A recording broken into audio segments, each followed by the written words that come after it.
सम्मान्य सभामुख महोदय, विनियोजन विधेयक 2079 का सिद्धान्त र प्राथमिकता माथि छलफल गर्ने अवसर दिनुभएकोमा हार्दिक आभार व्यक्त गर्न चाहन्छु।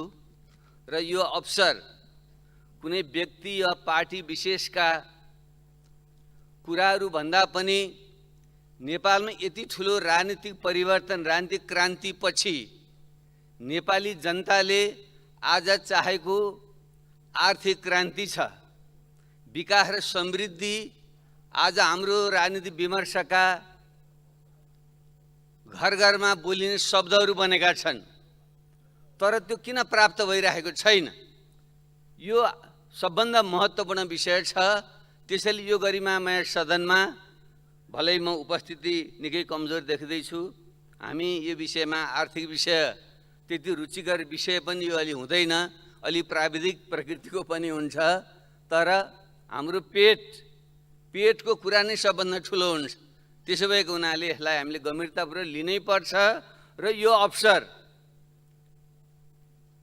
कुनै पार्टी विशेषका कुरा भन्दा पनि देशको राष्ट्रिय विकासको नीति के हुने? हामी 50 वर्षदेखि जसरी एउटा अल्प विकसित अवस्थामा छौँ, आजभन्दा 40 वर्ष पहिले हामी सँगसँगै करिब $300 प्रति व्यक्ति आम्दानी भएका देशहरू आज $12,000 आम्दानी बनेका पहिलो विश्वमा पुगिसकेका छन्। तर हामी भर्खर $1,800 आम्दानी भएको देशमा छौँ। अझै पनि अल्प विकसित अवस्थाबाट विकासशील अवस्थामा समेत उक्लिन सकिरहेका छैनौँ। गरिबी र बेरोजगारीको अवस्था बेकराल छ। यो मैले भनिराख्नु पर्दैन। हाम्रा रोगका लक्षण के छन् भन्ने कुरा हामी सबैले भनेका छन्। केही समय यता अलि नमिल्दो ढङ्गले हामी श्रीलङ्का बन्दैछौँ भन्ने जस्ता कुराहरू पनि आए। श्रीलङ्का दक्षिण एसियाको कुनै बेला सबभन्दा विकसित देश पनि हो। त्यसो भएको हुनाले उसलाई हामीले अत्यन्त न्यूनीकरण गर्नु पनि उपयुक्त होइन। सबै देशका आफ्ना विशेषता हुन्छन्। तर श्रीलङ्काले पछिल्लो क्षणमा खास गरी उसको विदेशी मुद्रा सञ्चितमा जुन प्रकारको सङ्कट आयो र ऋण पनि तिर्नको निम्ति थप ऋण लिनुपर्ने जुन दुष्चक्रमा ऊ फस्यो, त्यही विषयलाई लिएर हामीले तुलना गर्न खोजियो। तर हाम्रो प्रश्न त्यति मात्र होइन। श्रीलङ्का त कुनै बेला दक्षिण एसियाकै सबभन्दा विकसित अवस्थामा पुगेर विविध कारणले गर्दा अलि तल खसेको अवस्था थियो। तर नेपाल गत 50 वर्षदेखि पिँधको पिँधमा नै छ। हामी सँगैका देशमाथि उक्ले हामी उक्लिन सकेनौँ। त्यसले प्रश्न किन? त्यतापट्टि बहस जाओस् भन्ने मेरो आग्रह छ। मान्य अर्थमन्त्री अनन्य मित्र पनि हुनुहुन्छ, महान 10 वर्ष जनयुद्धका एकजना कमान्डर पनि हुनुहुन्छ, साहसी व्यक्तित्व पनि हुनुहुन्छ।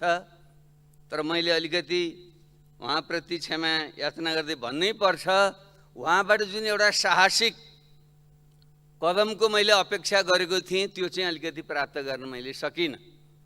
किनकि यो हामी सामान्य अवस्थामा छैनौँ। यो जुन गरिबी र बेरोजगारी र अल्प विकास परनिर्भरताको जुन दुष्चक्र छ, अर्थात् पूर्व औद्योगिक प्री क्यापिटलिस्ट स्टेजमा हामी बाँधिएर देशलाई एउटा औद्योगिक क्रान्तिको चरणमै पुर्याउन सकेका छैनौँ। हामी समाजवादको कुरा गरिरहेका छौँ। समाजवादमा जानुभन्दा पहिले त पुँजीवाद विकास हुनु पर्यो। त्यसैले म अलि तितो नलागोस्, दक्षिणपन्थी भन्नुहोला, दलाल र गद्दार भन्नुहोला, अहिलेको समस्या त पुँजीवादको विकासको देखिरहेको छु म नेपालमा। समाजवाद उन्मुख हामीले भनेका छौँ, जानी त्यो दिशातिर भनेको। त्यो शब्द राख्नेमा मेरो पनि केही भूमिका छ संविधानमा। तर हामीले अहिले नै समाजवाद भनेका होइनौँ।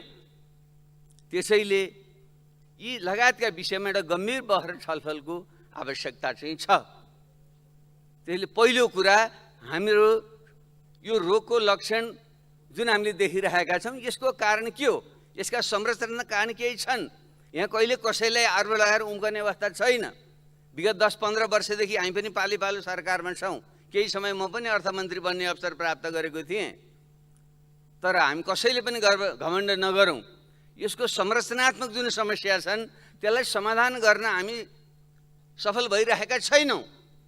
त्यसैले आज यो हुनुपर्छ त्यो हुनुपर्छ भन्ने कुरा धेरै नभनौँ, धेरै विज्ञहरूलाई बोलाएर राख्यौँ भने के हुनुपर्छ, बाटो कसरी बनाउनुपर्छ, अस्पताल कस्तो बनाउनुपर्छ, सहर कस्तो हुनुपर्छ, सबै कुरा सबै उहाँले भनिदिनुहुन्छ। तर बनाउने कसरी, त्यो प्राप्त गर्ने, धन सृजना गर्ने कसरी, देशमा रोजगारी सृजना गर्ने कसरी, धन प्राप्त गर्ने कसरी, प्रश्न त्यहाँनिर हो। त्यसले म कहाँ केन्द्रित हुन चाहिरहेको छु भने हामी नेपाल अहिले पनि पूर्व औद्योगिक अवस्थामा, निर्वाहमुखी कृषिको अवस्थामा, प्री क्यापिटलिस्ट स्टेजमा थच्चिएर हामी बसेका छौँ। त्यसबाट निस्कन नसक्ने हाम्रो अवस्था छ। हाम्रो एकापट्टि हाम्रो वृद्धि दर गत 40 वर्षमा 3-4% भन्दा माथि उठ्न सकेको छैन। एकाध बेला 6-7%, 8% पुगेको छ, नत्र हाम्रो औसत 4% भन्दा माथि छैन। जबकि अरू देशहरू 2 अङ्कको आर्थिक वृद्धि 2 दशक 3 दशक निरन्तर हासिल गरिरहेका छन्। एकापट्टि हाम्रो त्यस्तो अवस्था छ। अर्कोतिर हाम्रो परनिर्भरता सुगौली सन्धिदेखि यता विविध कारणले गर्दा जसरी हामी परनिर्भर छौँ, वस्तु आयात गरेर प्राथमिक वस्तु निर्यात गर्ने र निर्मित वस्तु आयात गर्ने जुन अर्थतन्त्र हुन्छ त्यो परनिर्भर, त्यो डिपेन्डेन्ट अर्थतन्त्र हुन्छ। त्यो कहिले पनि उँभो लाग्दैन। हामी त्यो अवस्थामा जकडिएर हामी बसेका छौँ। त्यसैले यसलाई चिर्ने कसरी अथवा औद्योगिक क्रान्ति गर्ने कसरी, छोटो शब्दमा भन्दा हाम्रो गाँठी प्रश्न त्यहाँनिर हो। त्यसैले यसको निम्ति सबभन्दा पहिले हामीले खालि हाम्रो केही वर्षको बजेट अलि धेरै थोरै भयो, रेमिटेन्स अलिकति घट्यो बढ्यो भन्ने आधारमा मात्रै बहस छलफल नगरौँ। हामी 40-50 वर्षदेखि किन अल्प विकासको अवस्थामा जकडिएकै छौँ? किन हाम्रो आर्थिक वृद्धि दर बढिरहेको छैन? किन हामी यो परनिर्भरता घटेको छैन, झन् बढेको छ? किन हामी यो अहिले पनि कृषि, उद्योग र सेवाका जुन अर्थतन्त्रका 3टा मुख्य क्षेत्र मानिन्छ, तीमध्येमा सबभन्दा कम उत्पादकता भएको कृषि हुन्छ, त्यसपछि उद्योग हुन्छ, त्यसपछि सेवा क्षेत्र हुन्छ। तर हाम्रो अहिले पनि 2/3 जनसङ्ख्या कृषिमा आश्रित छ। त्यही हो नि सबभन्दा पिछडिएको इन्डिकेटर भनेको त्यही हो। जबसम्म कृषिलाई 15%, 10% भन्दा तल झार्न सकिन्न, त्यहाँ आश्रित जनसङ्ख्यालाई 15-10 भन्दा तल झार्न सकिन्न, त्यति बेलासम्म देश विकसित हुँदैन। संसारमा कुनै पनि देश छैन, बताइदिनुहोस् मलाई कुनै देश जहाँ कृषिमा आश्रित जनसङ्ख्या 15% भन्दा बढी छ, त्यो देश विकसित भएको संसारमा कहीँ पनि छैन। त्यसले पहिलो कुरो भनेको 2/3 भन्दा बढी जनसङ्ख्या आश्रित रहेको जुन अर्थतन्त्र हो, त्यसलाई त्यो कृषिकोमा रोजगारी नपाएर अहिले विदेश दिन बाध्य भइरहेका मानिसहरू छन्। त्यसको समस्या हल गर्ने कसरी, अर्थात् कृषि मुख्य अर्थतन्त्रलाई औद्योगिक अर्थतन्त्रमा रूपान्तरण गर्ने कसरी, अर्थात् राष्ट्रिय पुँजीको विकास गर्ने कसरी, पहिलो प्रश्न यो हो। त्यसैले सैद्धान्तिक रूपमा मेरो मान्य अर्थमन्त्रीजीलाई आग्रह छ, हाम्रो सैद्धान्तिक आधार के हो? त्यो समाजवाद उन्मुख भनिराखौँ, त्यो नभन्दा खतरा छ, डरलाग्दो अवस्था छ। यहाँ दलाल गद्दार छोडिदियो, मार्क्सवाद छोड्यो, के छोड्यो भनेर आरोप लाग्छ र त्यो हिजोका जुन शब्द छन् हाम्रो शीतयुद्ध कालका, ती शब्ददेखि हामी बडो भयभीत छौँ। तर मेरो त प्रष्ट विचार छ, यति बेला हामीले तेङ स्यापिङलाई सम्झँदा बढी राम्रो हुन्छ। तेङ स्यापिङले भनेका थिए बिरालो सेतो होस् कि कालो होस्, मुख्य कुरा मुसा मार्ने हो।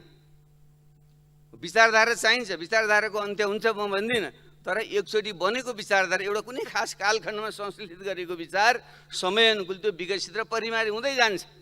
सामन्तवाद, पुँजीवाद, समाजवाद, साम्यवाद भन्ने विचारहरू समय अनुकूल विकसित र परिमार्जित हुँदै जान्छन्। र खास गरी समाजवादको परिभाषा त त्यो निरन्तर विकसित र परिमार्जित छ।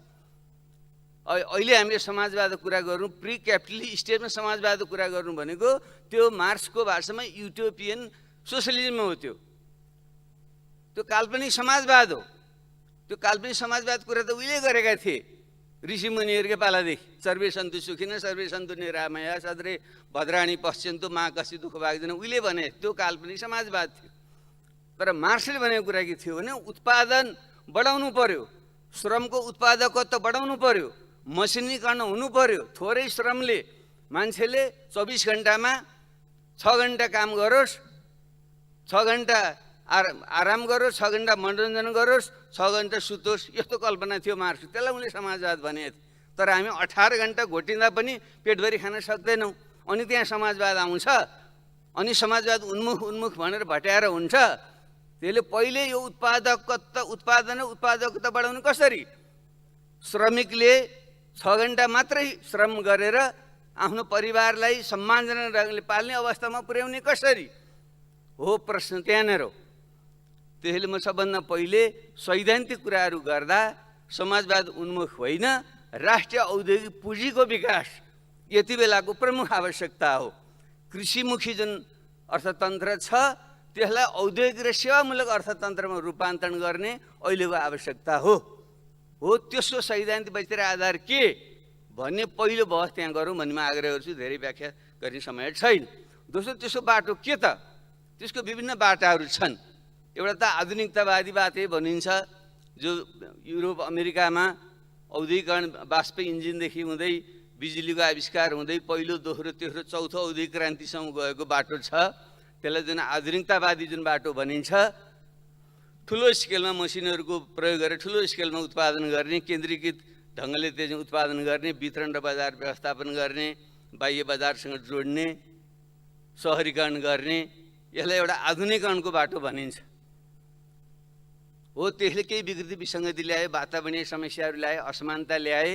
त्यसैले गर्दा आधुनिकतावादी बाटोका केही समस्याहरू देखिए भनेर अरू वैकल्पिक गान्धीहरूले चाहिँ गान्धीयन सोसियलिजमको अलि फरक खालको स्मल इज ब्युटिफुल अथवा ब्याक टु नेचर आदि जस्ता चाहिँ सुधारहरू गर्न चाहिँ खोजे। अब हामी ती दुईटै बाटोको बसमा पनि अहिले नजाउँ। अहिले तत्काल हाम्रो जस्तो देशमा जहाँ उत्पादकत्व बढाउनु छ, प्रति व्यक्ति आम्दानी अहिलेको $1000बाट कमसेकम 10 वर्षभित्र $4000 र 20 वर्षभित्र $12000 पुर्याउनको निम्ति हामीले ठुलो स्केलमा आधुनिकतावादी बाटोबाट नगइकन सुगर छैन। मसिनीकरण नगरिकन र पहिलो औद्योगिक क्रान्तिका कुरा छैन। अब त हामीले पहिलो, दोस्रो, तेस्रो, चौथो एकैचोटि औद्योगिक क्रान्ति गरेर उत्पादन बढाउने र हाम्रो नारा नै मलाई लाग्छ, मैले पहिले पनि सुझाव दिएको थिएँ, 2 अङ्कको वृद्धि दर, 2 दशक निरन्तर, यति नारा बनाउनु। त्यो गर्दा कसरी त्यो हासिल हुन्छ? 2 दशकसम्म 2 अङ्कको वृद्धि दर निरन्तर हासिल गर्ने उपाय के छ? त्यो अर्थशास्त्रीहरूले बताउँछ। के इन्भेस्ट गर्नुपर्छ, कसरी पुँजी, कसरी प्रविधि ल्याउनुपर्छ, निजी क्षेत्रले के गर्छ, राज्यले के गर्छ, कुन क्षेत्रमा लगानी गर्दा कति प्रतिफल आउँछ आदि जस्ता कुरा हुन्छ। जिडिपीको करिब 40% लगानी गरियो भने त्यसले 2 अङ्कको वृद्धि दिन्छ भन्ने चाहिँ एउटा फर्मुला हुन्छ। यो अर्थशास्त्रीले जान्ने कुरा हो। त्यसले कमसेकम लक्ष्य त्यो राखौँ, 2 अङ्कको वृद्धि दर, 2 दशक निरन्तर। एउटा यो सिद्धान्त हामीले बनाऊँ। वृद्धि नै पहिले गर्ने हो। वृद्धि भएपछि अनि वितरण गर्ने, फेरि उत्पादन भएपछि नै वितरण गर्ने हो। अहिले के बाँड्ने? अहिले त बाँड्ने त गरिबी बाँड्ने हो। $1000 प्रति व्यक्ति आम्दानी छ अनि बाँड्नुहुन्छ, त्यसलाई पनि बाँड्दा के हुन्छ? सबै गरिब बनाउने कुरा नहुन्छ। त्यसले अहिले चाहिँ न्यूनतम गरिबीको रेखामुनि रहेका मान्छेलाई सामाजिक सुरक्षा दिने कुरा हुन्छ। तर हामीले पहिले उत्पादन बढाउँ, अनि त्यसपछि सामाजिक सुरक्षाका नीतिहरू सँगसँगै लगेर जब हामी $12000 प्रति व्यक्ति आम्दानीमा पुग्छौँ अनि त्यति बेला फरक ढङ्गले हामी सोच्छौँ। त्यसपछि बल्ल समाजवाद, वैज्ञानिक समाजवाद, आधुनिक समाजवाद, समुन्नत समाजवादका कुरा त्यति बेला गर्न सकिन्छ। त्यसले अहिले आर्थिक वृद्धिका कुरा पहिले गरौँ, वितरणमा ध्यान दिउँ र सँगसँगै पर्यावरण जुन विनाश छ गराउँछ, स्वतः नै ठुलो पैमानामा आधुनिकतावादी बाटोबाट विकास गर्दा पर्यावरणको विनाश हुन्छ, सहरीकरण हुन्छ, भद्रगोल हुन्छ, नदी नालाहरू चाहिँ ढलमा परिणत हुन्छन्, कङ्क्रिट जङ्गल बन्छ, यो हुन्छ। तर त्यसलाई न्यूनीकरण गर्ने, त्यसलाई पुरै रोक्न सकिँदैन।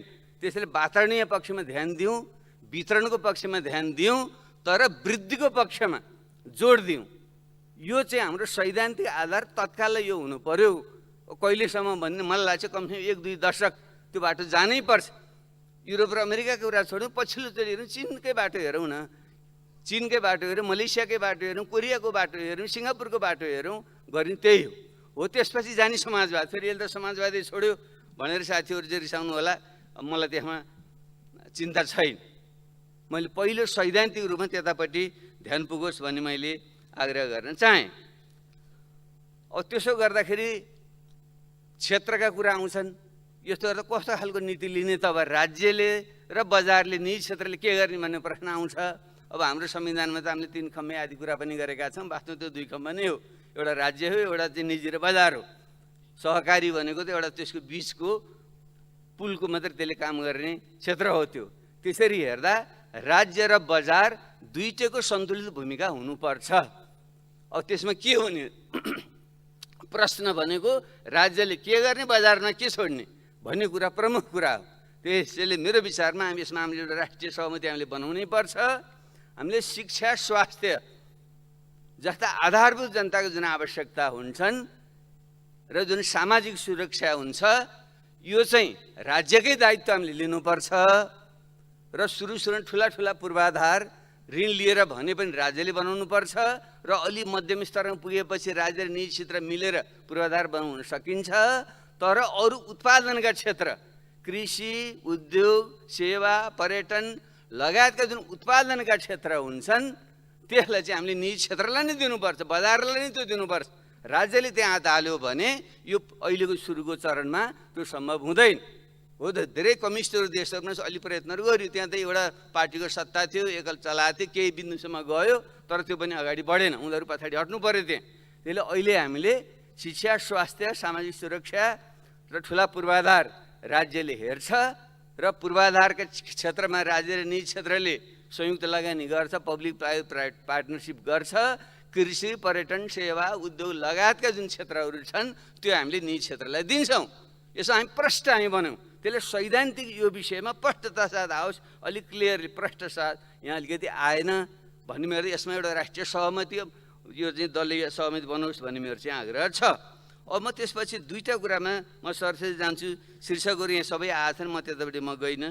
समय हुन त यो हाम्रो परम्परा अलि विभेदकारी पनि छ, केही व्यक्तिलाई अलि बढी समय दिने, केहीलाई काट्ने, म त्यसलाई सबै उल्लङ्घन म गर्न चाहन्न। त्यसले म दुईवटा विषयमा केन्द्रित भएर म अन्त्य गर्छु। अब यसको निम्ति जब संरचनात्मक समस्या छ भने यसको हल कसरी गर्ने? संरचनात्मक समस्या स्ट्रक्चरल प्रब्लम इन्स्टिट्युसनल प्रब्लम छन् भने त्यसलाई हामीले टालटुल गरेर हुँदैन। त्यसलाई गम्भीर ढङ्गले नै क्रान्तिकारी ढङ्गले नै हामीले सोच्नु चाहिँ पर्छ। किनकि इतिहासमा तपाईँले हेर्नु होला, युरोप अमेरिकादेखि लिएर रुस चीन लगायतका जहाँ जुन जुन देशमा आर्थिक क्रान्तिहरू भए त्यहाँ हेर्नुभयो भने त्यहाँ ग्रेट लिप अथवा टेक अफ उडान अथवा ठुलो छलाङ भन्ने ढङ्गले केही दशक यस्ता रूपान्तरणकारी कामहरू गरिएको छ, रूपान्तरकारी नीतिहरू लिएको छ, त्यसले मात्रै त्यहाँ ठुलो छलाङ चाहिँ हानिएको छ। त्यसै भएको हुनाले हामीले केही त्यस्ता नीतिगत कुरा के गरेन त भन्दा म केही सुझाव म यहाँनिर दिन चाहन्छु। पहिलो कुरा भनेको त राजनीतिक प्रशासनिक क्षेत्रमा नै हो, किन इकोनोमिक्स भनेको शुद्ध इकोनोमिक्स होइन, यो पोलिटिकल इकोनोमी हो, राजनीतिक अर्थशास्त्र हो। विशुद्ध अर्थशास्त्र भन्ने हुँदैन। राजनीतिक अर्थशास्त्र त्यसमा राजनीतिक नेतृत्व, राजनीतिक नेतृत्वको भिजन, राजनीतिक प्रणाली, ऐन कानुनहरू, प्रशासनिक व्यवस्था, न्याय प्रणाली यीमा सुधार आएन भने हामीले जतिसुकै अर्थशास्त्रका राम्रो कुरा गरे पनि हुँदैन। त्यसैले हाम्रो नीतिमा र हाम्रो बजेटको त्यो ओरिएन्टेसन त आउनै पर्छ। म यहाँ व्याख्या गर्न चाहन्न। हाम्रो जुन यो संसदीय एउटा मिश्रित प्रकारको संसदीय प्रणाली छ यसले राजनीतिक स्थिरता दिँदैन, नीतिगत स्थिरता पनि दिँदैन। त्यसले गर्दाखेरि यसलाई हामीले सच्याएर ढिलो छिटो सच्याएर प्रत्यक्ष निर्वाचित कार्यकारी राष्ट्रपतीय प्रणाली अथवा प्रधानमन्त्री प्रणाली र पूर्ण समानुपाती संसदमा जानुपर्छ। यतापट्टि म बहस गर्न चाहन्न। मुख्य जोड म कहाँ भन्न चाहन्छु नि प्रशासन, जुन हाम्रो प्रशासन चाहिँ यो चाहिँ राणा शासनको पालादेखि रेभेन्यू कलेक्सन एउटा चाहिँ कर असुलीकरण गर्ने माध्यमको रूपमा जुन हाम्रा यो संरचना बनेका थिए, अब विकासको निम्ति ती उपयोगी छैनन्। त्यसले विकासको आवश्यकता अनुसार प्रशासनिक क्षेत्रलाई यो जुन एउटा सोपान क्रममा आधारित हायरार्किकल अर्डरमा आधारित ब्युरोक्रेटिक जुन सिस्टम छ यसलाई चाहिँ भत्काएर एक्सनल युनिट सिस्टम भनिन्छ, जहाँ चाहिँ कामको आधारमा फटाफट फाइल 10तिर घुमाएर 10 ठाउँ चारेर होइन, दुई तिनजनाले एउटै कोठामा चाहिँ बसेर त्यहीँ फाइल क्लियर गरेर जाने यस्तो जुन एउटा प्रणाली हुन्छ त्यो म विज्ञ होइन, म्यानेजमेन्टका विद्यार्थीबाट बुझ्दा थाहा हुन्छ। त्यसमा हामीले सुधार गर्नै पर्छ। एउटा। अर्को कुरा हाम्रो जुन ऐन कानुनहरू छन् हामीले पटक पटक भनेका छौँ, हाम्रो जुन सार्वजनिक खरिद ऐन लगायतका ऐनहरू अत्यन्त अप्ठ्यारो छन्, त्यसले गर्दा हाम्रो विकास खर्च भएको छैन भन्ने जुन कुरा छ त्यसमा सुधार गर्ने भनेका छौँ, तर हामीले गरिरहेका छैनौँ। कतिपय हाम्रो क्ल्यास अफ इन्ट्रेस्टको कारणले गर्दा पनि भएको छैन, त्यसमा हामीले सुधार ल्याउँ। र न्याय प्रणाली पनि, हाम्रो न्याय प्रणाली पनि जुन परम्परावादी छ यसमा पनि सुधार गरेर अलिकति चाहिँ विकास निर्माण काम हुन्छ, कहीँ अधिग्रहण गर्नुपर्ने हुन्छ, गरेर मुद्दा हालियो रोकियो, त्यसपछि प्रोजेक्टले वर्षौँसम्म रोकिएर बस्छ। त्यस्तो प्रकारले चाहिँ यो विकास विरोधी जुन हाम्रो चाहिँ न्यायिक संरचना छ यसलाई बदल्ने ढङ्गले पनि हामीले कानुनी सुधार हामीले गर्नै पर्छ। त्यसले पहिलो राजनीतिक, प्रशासनिक र कानुनी सुधार कहाँ कहाँ गर्नुपर्छ त्यसको निम्ति चाहिँ अलिक्रिया कार्य गरेर अगाडि ल्याउनुपर्छ भन्ने मेरो आग्रह छ। दोस्रो कुरा पहिले यहाँ राखि पनि सकियो, नेपालको चाहिँ अर्थतन्त्र पछाडि पर्नुको पछाडि एउटा आन्तरिक रूपमा हाम्रो स्ट्याग्नेसनमा फस्यौँ, गतिहीनतामा फस्यौँ, एउटा पाटो त हो। तर त्यसो सँगसँगै सुगौली सन्धिदेखि यता अर्को पाटो भनेको बाह्य परनिर्भरताकै पाटो हो। किन अङ्ग्रेजको पालादेखि जब उद्योग धन्दाहरूको भारतमा विकास भयो, त्यहाँको औद्योगिक मालहरू जब नेपालमा आउन थाले, स्वतः नै औद्योगिक वस्तु ठुलो मात्रामा पैदा गरेको वस्तु सस्तो हुन्छ र हामीले हातबाट बनाउने सानो मात्रामा बनाउने वस्तु महँगो हुन्छ।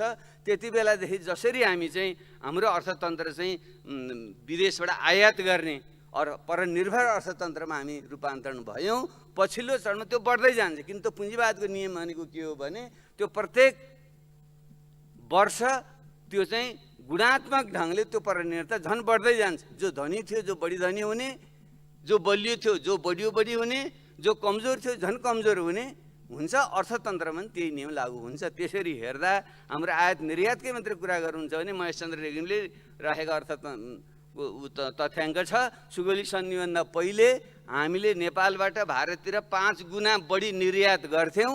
सुगौली सन्धि पछि पञ्चायतकालको अन्त्यसम्म आउँदा हामीले 5 गुणा बढी आयात गर्न थाल्यौँ। अहिले हामी 15 गुणा बढी आयात गर्छौँ। यसैबाट हेर्नु यो कसरी यो बढिरहेछ भने त्यहाँ संरचनात्मक कारण छ। त्यसले त्यहाँ त्यस्तै भनेर गाली गरेर सरापेर उफ्रिएर हुँदैन। यो किन, यसलाई कसरी सच्याउने? अब खुला सिमाना छ, उसको ठुलो अर्थतन्त्र छ, उसले कृषिमा पनि हामीले किन यत्रो आयात गऱ्यौँ भने हामी सबैले यहाँ अर्थमन्त्री ठिकै भन्नुभएको छ, कृषि वस्तु पनि आयात गरेछ भन्नुभएको छ। किन उसले ठुलो स्केलमा गर्छ, उसले र ठुलो मात्रामा उसले सब्सिडी दिन्छ। अनि हामी खुला बजार छ, खुला सिमाना छ, हामीले नियन्त्रण गर्न सक्दैनौँ, प्रतिस्पर्धै हुँदैन, अनि हामीले चाहिँ सबै वस्तु चाहिँ आयात गर्नुपर्ने हुन्छ भने यो विषयलाई हामीले हल गर्नै पर्छ।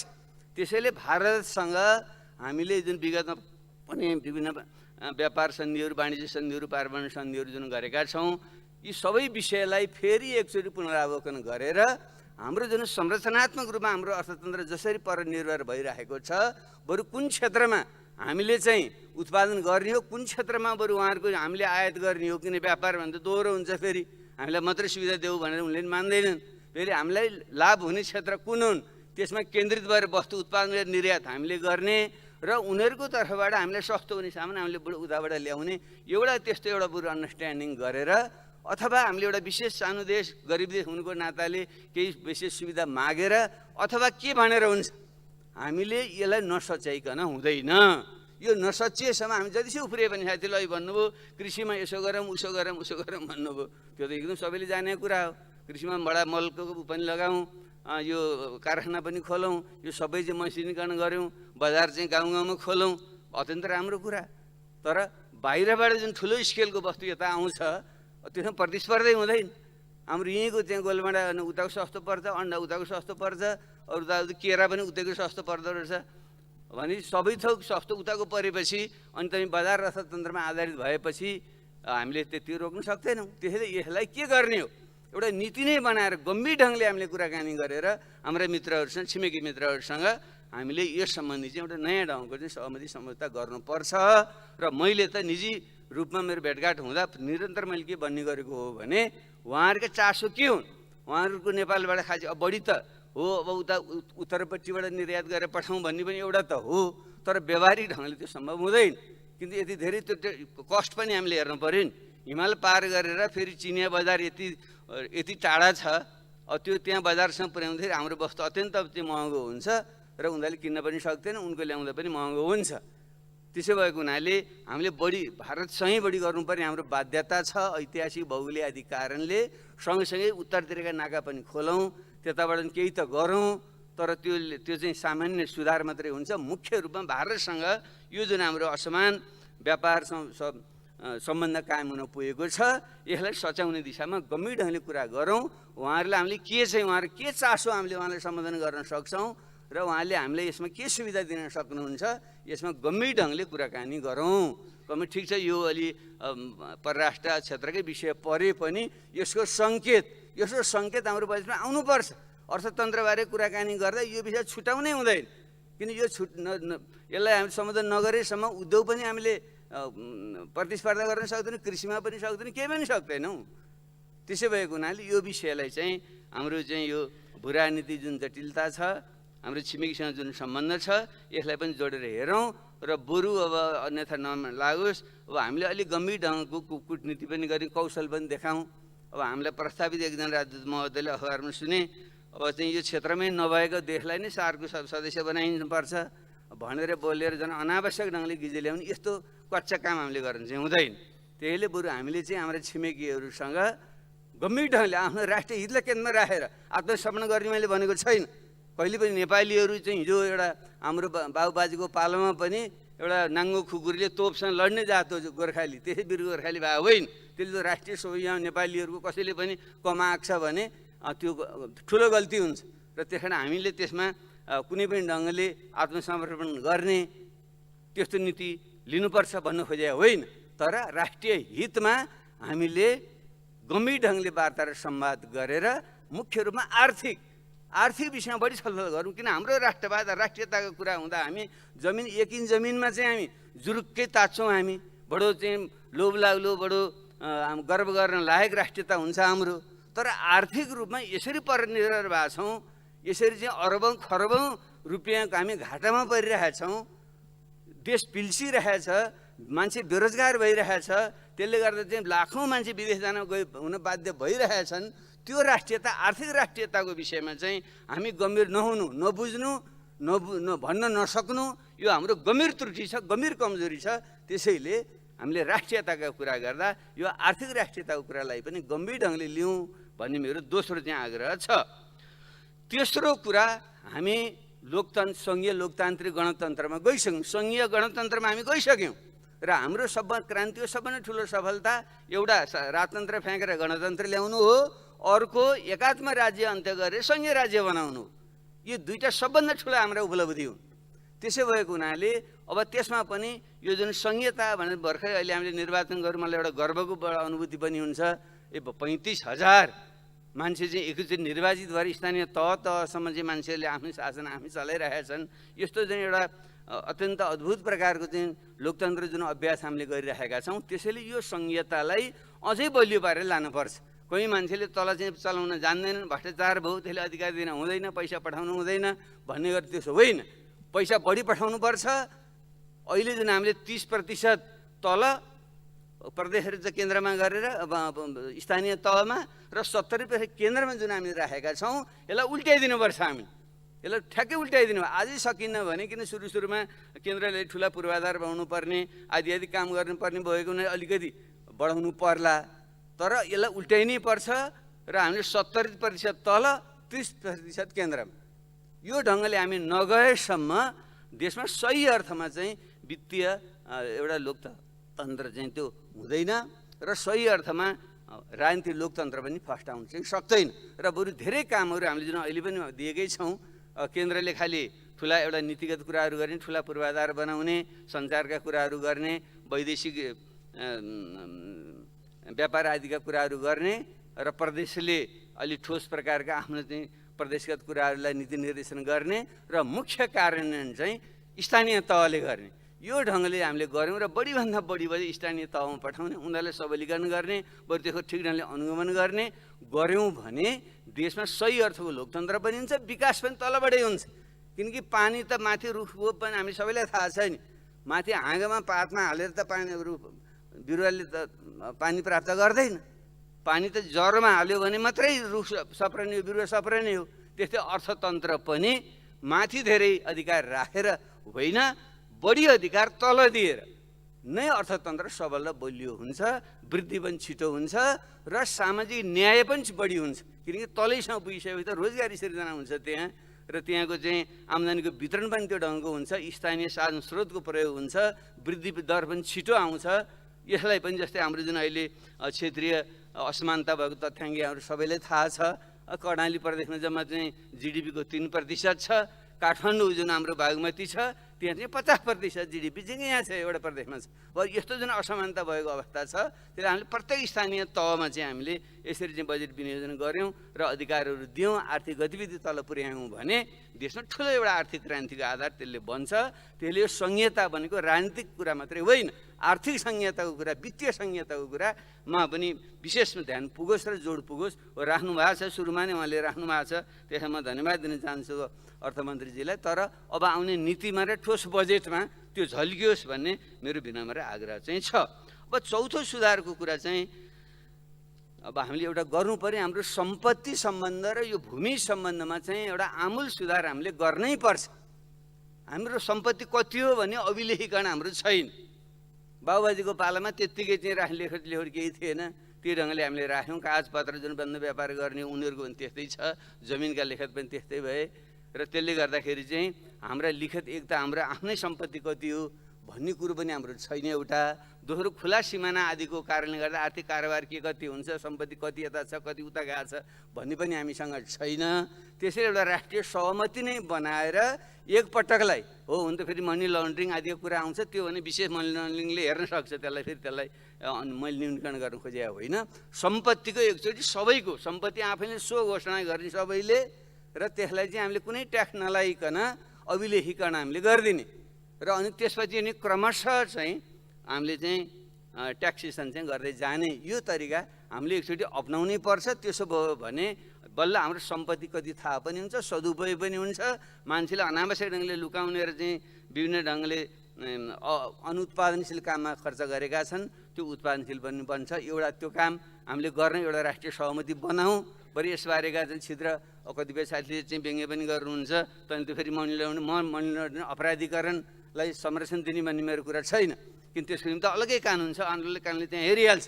मैले भन्न खोजेको त हाम्रो सम्पत्ति नै कति हो जुन हामीले थाहा छैन, अभिलेखीकरण चाहिँ गरौँ, अहिलेको चाहिँ डिजिटलाइजेसनको जमानामा गरौँ। र अनि त्यसो भयो भनेदेखि त्यसको सदुपयोग पनि हुन्छ, राज्यको ढुकुर पनि बढ्छ, जनताको धन पनि बढ्छ।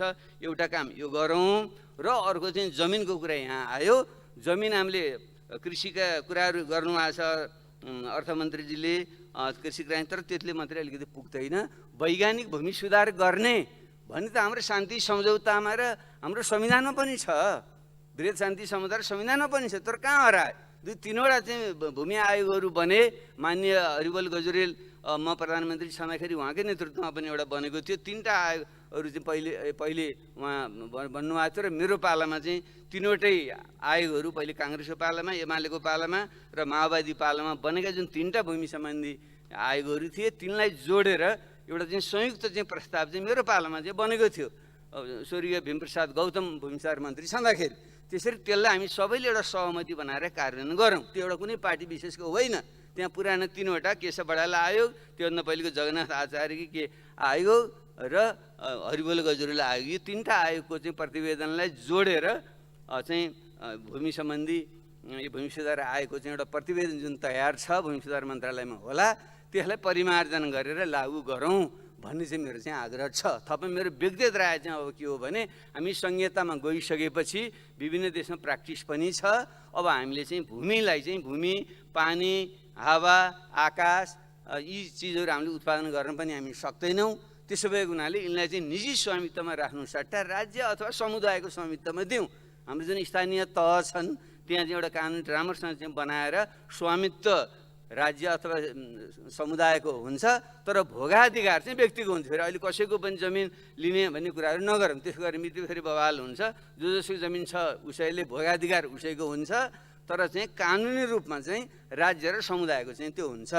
त्यसो हुन सक्यो भने अनि चाहिँ भूमिको राम्रोसँग उपयोग पनि हुन्छ र हामीले जुन पूर्वाधारको निम्ति भूमि अधिग्रहण गर्दा यत्रो झन्झट बेहोर्नु परेको छ त्यो पनि अन्त्य हुन्छ र एउटै झड्कामा यो सुधार हुन्छ। त्यही यो चाहिँ सुधार गरौँ भन्ने चाहिँ मेरो विनम्र चाहिँ आग्रह नै छ।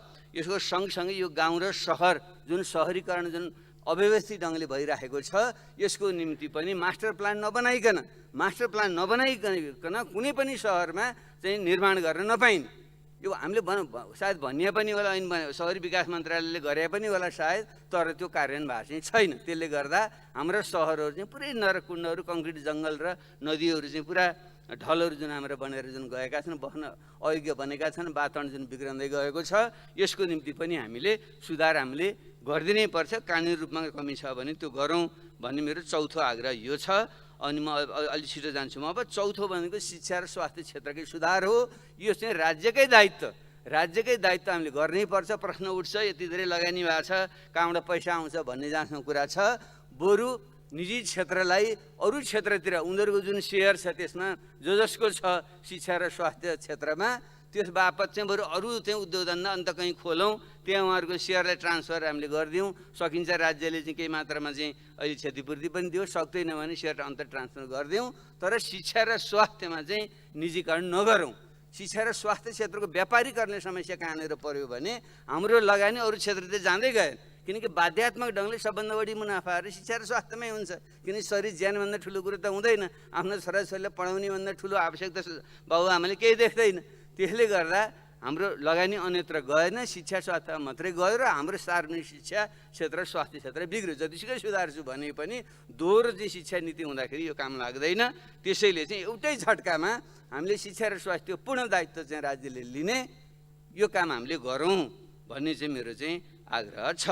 र छैटौँ कुरा चाहिँ यो बैंकिङ प्रणालीमा म ज्ञाता होइन, हाम्रो ब्याङ्कर साथीहरू रिसाउनु पनि भयो, मैले उहाँहरूलाई सुदखोर भन्न खोजे होइन। जुन हाम्रो जुन पैसा छ जिडिपी बराबर, जिडिपी भन्दा पनि अझ बढी ब्याङ्कमा जुन पैसा छ त्यसो हुँदाखेरि पनि खालि 100-200 मान्छेले मात्रै त्यो प्रयोग गरिरहेका छन्, आम जनताले त्यो प्राप्त गरेका छैनन् भन्ने जुन तथ्याङ्कले देखाउँछ। त्यसले बैंकिङ प्रणालीमा सुधार गर्नु पर्यो। त्यसो नगरेसम्म जसले लगानी गर्न चाहेको छ उद्योग धन्दा आदिका जुन हामीले कुरा गरिरहेका छौँ, जो नव युवाहरू जुन आएका छन्, नव प्रदर्शनमा चाहिँ रुचि राख्ने युवाहरू छन्, नयाँ व्यवसाय गर्न चाहने मान्छेहरू छन्, उनीहरूले पैसा नपाउने, तर केही मान्छेले चाहिँ त्यही पैसाको खेलो पैसाले पैसा चाहिँ थप्ने मात्रै जुन काम भइरहेको छ, यसमा बैंकिङ क्षेत्रको सुधार गरौँ। यसको डिटेलमा म जान्न, ज्ञाता पनि होइन, यसलाई चाहिँ यहाँहरूले थाहा नै छ, तर यो ठिक छैन, यसलाई ध्यान दिउँ भन्ने मेरो आग्रह छ। र अर्को यस सँगसँगै जोडेर म के भन्न चाहन्छु भने धेरै साथीहरूले यो गरौँ त्यसो गरौँ उसो गरौँ भन्नुभयो, तर पैसा आउँछ पुँजी चाहियो नि त, क्यापिटल चाहियो, क्यापिटल र टेक्नोलोजी पुँजी र प्रविधि चाहियो। त्यो नभएसम्म अर्थतन्त्रको आधुनिकीकरण चाहिँ हुन चाहिँ सक्दैन भने त्यसको निम्ति पुँजी हाम्रो आफ्नो देशभित्रको पुँजी सञ्चय कसरी गर्ने, हाम्रो बानी चाहिँ अहिले पनि सांस्कृतिक ढङ्गले पनि बढी फजुल खर्च गर्ने, गरिब छ त्यसले पनि यति धेरै चाहिँ खर्च गर्छ, चाडबाड र भोज भतेर तातो छारो चाहिँ गरेर हुँदाहुँदै पुँजी व्रतबन्ध गर्ने, गुन्यौँ चोल्यो भन्ने चल्नै हराइसक्यो। त्यसो गरेर गरिबले पनि अनावश्यक ढङ्गले चाहिँ खर्च गर्ने जुन प्रवृत्ति छ यसलाई रोकेर कन्जम्सनमा अनावश्यक खर्च गर्ने होइन, बचत गर्ने र लगानी गर्ने यो हामीले सिकाउँ। र रेमिटेन्सबाट विदेशबाट जुन कमाएको पैसा छ त्यो पनि घरघरेडी गरेर छोराछोरीलाई चाहिँ सहर बजारमा राखेर बोर्डिङमा पढाएर खर्च गर्ने होइन, त्यो पनि तिमीहरूले चाहिँ एउटा पुँजी सञ्चय गरेर लगानी गर भन्ने ढङ्गले पुँजी सञ्चयको चाहिँ क्यापिटल फर्मेसनको चाहिँ पुँजीकरणको नीति, स्पष्ट नीति चाहिँ हामीले चाहिँ बनाउनु पर्यो र हामी सबैले एउटा त्यो संस्कृति पनि विकास गर्नु पर्यो भन्ने मेरो चाहिँ आग्रह छ। मैले यो संरचनात्मक सुधारको मैले कुरा गरेँ, अलिकति अप्रासङ्गिक लाग्न सक्छ, तर मलाई चाहिँ यी कुराहरू नसुधारेसम्म अरूले हुन्न भनेर मैले यो भन्दैछु। र सातौँ कुरा चाहिँ सांस्कृतिक रूपमा हाम्रो जुन संस्कृति छ, हाम्रा दलितहरू जो चाहिँ शिल्पी पनि भनिन्छ, विभिन्न शिल्पका मालिक उहाँहरू हुनुहुन्छ, तर उहाँहरूलाई नै त्यसबाट जुन बेदखल जुन गरिएको छ र विभिन्न सिप सिकेकाहरूलाई पनि उनीहरू चाहिँ सुविधाहरू दिने राज्यले र त्यसलाई प्रशय दिने आदि हामीले जुन काम गर्नुपर्ने ठाउँमा उनीहरूलाई नै हेप्ने जुन प्रवृत्ति छ, यसलाई चाहिँ विशेष योजनाहरू चाहिँ बनाएर हामीले चाहिँ शिल्पीहरूको सिपको विकास गर्न, उनीहरूको जुन सिप परम्परागत सिप छ त्यसलाई चाहिँ आधुनिक उद्योग र व्यवसायमा परिणत गर्नलाई ध्यान दिने विषय एउटा। अर्को चाहिँ जुन महिलाको जुन श्रम छ, महिलाको श्रमको गणना, घरेलु जुन श्रम हुन्छ महिलाहरूले गर्ने श्रम, त्यसो गर्दा नहुनु पर्यो, त्यो चाहिँ अर्थतन्त्रमा जोडिनु पर्यो र महिलाहरूले त्यस बापत चाहिँ उहाँहरूले पाउनुपर्ने आवश्यक सेवा सुविधा अथवा सम्मान जे हो त्यो प्राप्त गर्नु पर्यो। महिलाले जुन बढी काम चाहिँ महिलाले बढी गरिरहेछ, तर उनीहरूको महिलाको श्रम चाहिँ हाम्रो चाहिँ यो गणनामा चाहिँ आउँदैन। त्यसैले यसलाई सुधार गर्ने र महिलाको चाहिँ श्रम र सिपको सदुपयोग गर्ने ध्यान पुर्याउनु पर्यो भन्ने मेरो चाहिँ आग्रह छ। र 8औं यसमा अन्तिम बुँदा चाहिँ जुन एनआरएन हुनु जुनसुकै देशमा पनि यो क्रान्तिको बेला औद्योगिक क्रान्तिको बेलामा जो विदेशमा जान्छन् आफ्नो अगुवा नागरिकहरू पढे लेखेका मान्छेहरू पढ्न जान्छन्, घुम्न जान्छन्, बस्न जान्छन्, तिनले जुन धन सिप आर्जन गर्छन् तिनीहरूले लगानी गरेर मात्रै त्यो देशमा औद्योगिक क्रान्ति भएको छ। चाहे भारत भन्नु, चाहे चीन भन्नु, चाहे फिलिपिन्स भन्नु, चाहे मलेसिया भन्नुहोस्, सबै देशमा त्यही हुन्छ। त्यसैले हाम्रो पनि पहिलो दोस्रो पुस्ताका मानिसहरू विदेशमा गएर जुन धन सिप ज्ञान आर्जन गरेका छन् तिनलाई देशभित्र लगानी गर्ने एउटा वातावरण हामीले बनाउनै पर्छ। र खास गरी हाम्रो ब्रिटिस गोर्खा भनेर हामीले पहिल्यैदेखि 200 वर्षदेखि विदेशमा गएका हाम्रा नागरिकहरू जुन विदेशी सेनामा छन्, अहिले त्यही उनीहरूले नागरिकता दिएको हुनाले हामीले चाहिँ नागरिकता नदिने दोहोरो नागरिकता, त्यसले गर्दाखेरि यहाँको सम्पत्ति समेत बेचेर जुन विदेश जाने यस्तो चाहिँ गलत काम जुन भइरहेको छ। त्यसैले हाम्रो ब्रिटिस गोर्खाको हकमा त उनीहरूको नागरिकताको निरन्तरता दिनै पर्यो। तर अरू जुन एनआरएन छन् तिनलाई पनि कमसेकम 3 पुस्तासम्म दोहोरो नागरिकता दिने हो भने उनीहरूले चाहिँ आफ्नो सम्पत्ति बेचेर पनि जाँदैनन्, बरु उताको चाहिँ लगानी यहाँनिर उनीहरूले ल्याउँछन्। यसो गर्दा हाम्रो जस्तो देशमा केही बिग्रदैन। कता कता हाम्रो देशमा फेरि विदेशी जम्मै उहिरिएर चाहिँ यो देश डुब्ने हो कि भन्ने जुन खतरा कुरा चाहिँ मलाई त्यस्तो लाग्दैन। हाम्रा एनआरएनहरूलाई देशभित्र ल्याउने, आफ्नो सम्पत्ति यहीँ राख्ने, लगानी गर्ने वातावरण हामीले बनायौँ भने त्यसले चाहिँ यो औद्योगिकरणको प्रक्रियालाई बल दिन्छ र त्यसलाई देखेर चाहिँ अरू चाहिँ आउँछन् भन्ने मलाई चाहिँ लाग्छ। यतापट्टि ध्यान पुगोस्। यो मैले अलिकति संरचनात्मक सुधारको कुरा मैले गरेँ। अब प्राथमिकता बारेमा उहाँले भनिसक्नु भएको छ, त्यसैलाई मैले संक्षिप्तमा राखेर म अन्त्य गर्न चाहन्छु। प्राथमिकता कृषिमालाई प्राथमिकता दिने कुरा सही छ, किनकि सबभन्दा बढी रोजगारी सिर्जना हुने हाम्रो जनताको आय स्रोत पनि त्यही भएको कारणले गर्दा कृषिको रूपान्तरणमा नै हामीले पहिले जोड दिनुपर्छ। त्यसको निम्ति चाहिँ वैज्ञानिक भूमि सुधार र त्यसमा किसानहरूलाई सुधार, मसिनीकरण लगायतका सेवा सुविधाहरू चाहिँ सबै दिएर कृषि औजार कारखाना खोल्न पाए गजब हुन्थ्यो। मेरो पालामा त्यो हामीले सुरुवात पनि गरेका थियौँ, पछि फेरि बन्द भयो। जे गरे हुन्छ कृषिलाई नै, कृषिको रूपान्तरणलाई नै पहिलो प्राथमिकता दिने कुरा सही छ। सँगसँगै जुन विदेशमा मान्छे रोजगारीको निम्ति खोजीमा गएका छन् तिनीहरूको अधिकांश पृष्ठभूमि किसानै हो। तिनीहरू गाउँकै मान्छे, कृषिले रोजगारी नदिएर तिनीहरू बाहिर गएका हुन्। त्यसै भएको हुनाले ती जुन किसान कृषिको आधुनिकीकरण गरेर जति त्यहाँ खपत हुन्छ त्यो रोजगारी त्यहाँ ठिक छ, तर त्यतिले त हुँदैन, त्यो त घटाउँदै लानुपर्छ भने जुन बचेको जुन त्यो श्रम छ त्यसलाई चाहिँ स्वरोजगार योजनाहरू जुन हामीले विभिन्न कालखण्डमा गऱ्यौँ, म अर्थमन्त्री छँदा पनि गरेँ, तर पछि अलि विकृत हुँदै गयो, त्यसलाई परिमार्जन गरेर उनीहरूलाई चाहिँ बिना धितो चाहिँ एउटा चाहिँ ऋण दिने, त्यसको चाहिँ उनीहरूलाई बजारको व्यवस्थापन पनि गरिदिने आदि आदि सुविधाहरू दिएर रोजगारी, कृषि र रोजगारीलाई पहिलो प्राथमिकता दिने भन्ने कुरा सही छ। यसलाई चाहिँ गम्भीरतापूर्वक कार्यक्रममा आओस् भन्ने मेरो चाहिँ आग्रह छ। दोस्रो कुरा, हामीले चाहिँ पूर्वाधार नै औद्योगिकरण गर्नुको निम्ति पूर्वाधारमा नै जोड दिनुपर्छ। त्यहाँ अलिकति जो चाहिँ शब्द परेको छ, मेरो चाहिँ आग्रह छ जो हामीले राष्ट्रिय गौरवको योजना, रूपान्तरणकारी योजना भनेका छौँ त्यसलाई निश्चित समयभित्र पुरा गर्ने अलिक किटा नै गर्नुहोस्। किनकि मेरो पालामा त्यहाँ त्यति बेला त्यसको व्यवस्थापन छ, त्यसलाई पटक पटक चेन्ज गरिन्छ, व्यवस्थापन चेन्ज गरेर नपाइने पनि त्यहाँ नियम बनाएको थिएँ मैले। सँगसँगै र बजेटको पनि त्यसलाई अभाव हुन नदिने, अन्यत्रको बजेट कटाएर पनि त्यसमा राख्ने भन्ने थियो, त्यो चाहिँ गर्नुपर्छ तपाईँ। त्यसैले मेरो विनम्र आग्रह छ, हामीले चाहिँ जुन राष्ट्रिय गौरवको योजना र रूपान्तरणकारी योजना भनेका छौँ तिनलाई प्राथमिकता दिउँ। ठुला पूर्वाधार योजना, सडक, हवाई मार्ग, ऊर्जा, सिँचाइ लगायतका जुन गौरवको योजना छन् त्यसलाई पुरा गर्नमा प्राथमिकता दिउँ।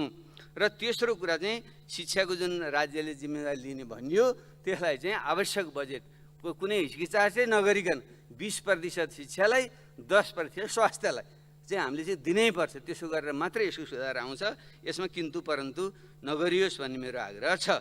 त्यसपछि उद्योग, पर्यटन लगायतका क्षेत्रमा प्राथमिकता दिने कुरा परेको छ, त्यसलाई विशेष ध्यान पुगोस्। र खास गरी आइटी कुरा चाहिँ अलिकति छुट्या छ, अलि जोड पुगेको छैन, किनकि अहिलेको जमानामा चाहिँ यो आइटी घरमा बसिकन हाम्रा युवाहरूले चाहिँ विशेष राम्रो ज्ञान आर्जित पनि गरेका छन्, यहाँ बसिकन पनि उनीहरूले कमाउन पनि सक्छन्। तिनीहरूलाई र यो रिसर्च एन्ड डेभलपमेन्ट यो अध्ययन यो अनुसन्धानको क्षेत्रलाई पनि हामीले ध्यान चाहिँ दिनुपर्छ। नवप्रवर्धन गर्नको निम्ति एउटा व्यक्ति हाम्रो चाहिँ यो पुन्जीले आफैले नै सुरुवात जुन गर्नुभएको छ, राज्यले नै यस्ता अनुसन्धान केन्द्रहरूलाई बनाएर उद्योगको निम्ति कृषिको निम्तिलाई पनि बल पुग्ने ढङ्गले चाहिँ ध्यान दिनुहोला भन्ने चाहिँ मेरो प्राथमिकतामा आग्रह छ। र पाँचौँ मेरो प्राथमिकता कुरा चाहिँ यो सामाजिक सुरक्षा दिएका छौँ, हामीले एकदम छरिएको छ, कहीँ दोहोरिएको छ, पाउनु नपर्ने भने धनी मान्छेले पनि लिइराखेको छ। वृद्ध भत्ता त दिएका छौँ, जसको आफै करोडपति छ, छोरा अरबपति छ भने तिनलाई वृद्ध भत्ता किन त्यहाँ दिइराख्नु पर्यो। त्यसैले हामीले त्यो राम्रो अभिलेखीकरण गरेर बरु एकीकृत ढङ्गले हामीले चाहिँ यो सामाजिक सुरक्षा भत्ताको व्यवस्था गर्नुपर्छ। अहिले त basic income, universal basic income अथवा चाहिँ अल्ट्रा युनिभर्सल बेसिक इन्कम भन्ने चाहिँ चलन पनि आइसकेका छ।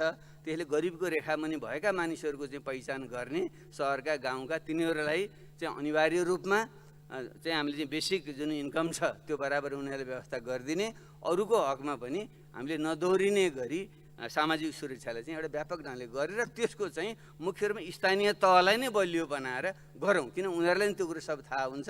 र त्यो चाहिँ घर घरमा लगेर दिने व्यवस्था पनि गर्नु पऱ्यो। स्थानीय निर्वाचन चुनावमा म गएँ, मेरा 102 वर्ष गुरु हुनुहुन्थ्यो, मैले ट्विटमा लेखेको पनि थिएँ।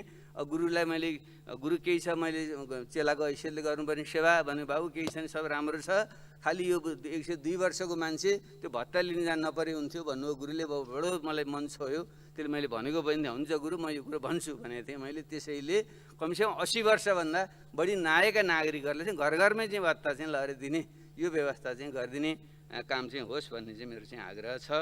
र अब अन्तिममा चाहिँ यो वातावरणीय प्रश्न अहिले हाम्रो पूर्व प्रधानमन्त्रीले राखेर जानुभयो, सबैले राख्नुभयो। हाम्रो हिमाली भेग अत्यन्त कमजोर एउटा पछिल्लोचोटि बनेको हिमाली श्रृङ्खला भएको हुनाले हाम्रो चाहिँ अत्यन्त कमजोर पनि छ यो। फेरि हिमालको आफ्नै महत्त्व पनि छ र हाम्रै कारणले गर्दा भन्दा नि अन्तर्राष्ट्रिय रूपमा जुन खालको कार्बन उत्सर्जन बढेको कारणले गर्दा, तापक्रम बढेको कारणले गर्दा हिमनदीहरू हिमालयहरू पग्लने आदि समस्या जुन भन्दैछ, यसलाई चाहिँ हाम्रो तर्फबाट पनि उचित ध्यान दिनैपर्छ र त्यसको निम्ति बजेटमा चाहिँ कुनै पनि प्रकारको कन्जेसनाइ नहोस् भन्ने म आग्रह गर्न चाहन्छु। अब यिनै शब्दका साथ अन्त्यमा म यहाँलाई आग्रह गर्न चाहन्छु, हामीले सपना देख्नुपर्छ। हामी सधैँ गरिब छौँ, गरिब रह्यौँ, गरिबै हुन्छौँ भन्ने होइन। हामी जस्तै देश हाम्रै जीवनकालमा धनी र सम्पन्न भएका छन्, हामी पनि अब हुन सक्छौँ। यही अठोटका साथ अगाडि बढौँ र यो वर्षको बजेट यो चाहिँ अहिले चुनावको मुखको अन्तिम अर्थ भन्ने अर्थमा होइन, रूपान्तरणीय काम गर्न, नयाँ काम गर्न, राम्रो काममा शुभ काम गर्न कहिले पनि चाहिँ ढिलो चाहिँ हुँदैन। यसको एउटा सुरुवात होस् र एउटा ठुलो एउटा ब्रेक थ्रु चाहिँ यो होस् भन्ने शुभकामना सहित मेरो भनाइ अन्त्य गर्न चाहन्छु। धन्यवाद।